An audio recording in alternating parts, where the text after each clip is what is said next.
Je ne sais pas si c'était dans mes gènes ou pas, mais en tout cas, ce n'était pas dans mon tempérament, ce côté humain. J'ai été éduqué dans une famille où on ne parlait pas d'émotions, on ne parlait pas de sentiments. Et c'est venu longtemps après, avec ma femme et avec ma famille à moi, qui m'a ouvert sur un monde humain, sur un monde d'émotions. J'ai au fond de moi l'entrepreneuriat, en particulier parce que mon père a créé une boîte quand j'étais jeune, quand j'avais 8 ans, un cabinet de propriété industrielle. Et j'ai vécu toute cette phase de création. Grosso modo, il a viré tout le salon, tous les meubles, etc. Puis il s'est installé à la maison. Donc nous, on était tous tassés au fond. Et pendant des années et des années et des années, il n'y avait plus de week-end, plus de vacances. Pendant des années, parce qu'on n'avait pas de fric, pas de temps, et lui, il était là-dedans. Donc vraiment, j'ai vécu ça.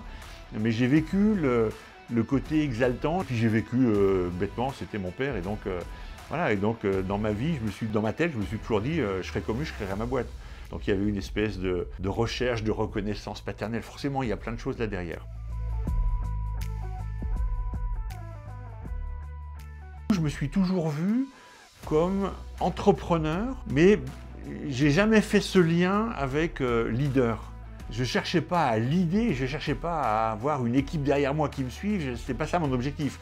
Mon objectif, c'est de faire arriver quelque chose, qu'après après l'entreprise le monde soit un tout petit peu différent parce qu'il y a un truc possible, on a ouvert le champ des possibles, voilà, il y a une nouveauté qui permet de faire des choses qui n'existaient pas avant. Moi, ça a toujours été ça, donc l'existence de quelque chose. Donc c'est le côté technique, mais pour d'autres, ça pourrait être, j'en sais rien, des livreurs, des choses, enfin, il y a plein de choses, ou des services, mais faire en sorte que ce soit différent. Mais je ne me suis jamais vu comme ce côté leader. Et j'ai vécu ça dans toutes les boîtes dans lesquelles j'ai été, sur l'importance. Je me souviens l'importance des mots par le premier patron de la boîte dans laquelle j'ai travaillé, le groupe Crédit Agricole, un patron, et quand il parlait, mais tout le monde suivait, il entraînait, et moi le premier. Et donc j'ai ressenti la puissance des mots. J'ai eu à cette époque-là aussi une assistante, une secrétaire, qui à l'époque c'était des secrétaires, elle faisait du travail de secrétariat, une secrétaire qui régulièrement arrivait avec un œil au beurre noir et qui était une femme battue. Et ça marque, et qu'est-ce qu'on fait? Qu'est-ce qu'on peut faire pour l'aider? Mais évidemment, elle ne veut pas en parler, elle ne reconnaissait pas officiellement.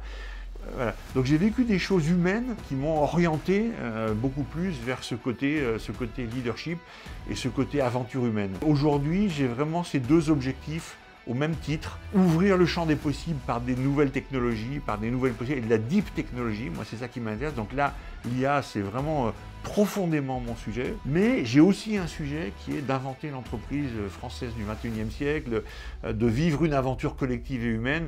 La bienveillance, même si ce mot devient complètement vide de sens et édulcoré, mais la bienveillance au sens pour moi de bonté active. Voilà, tout ça, c'est des sujets qui c'est important pour moi.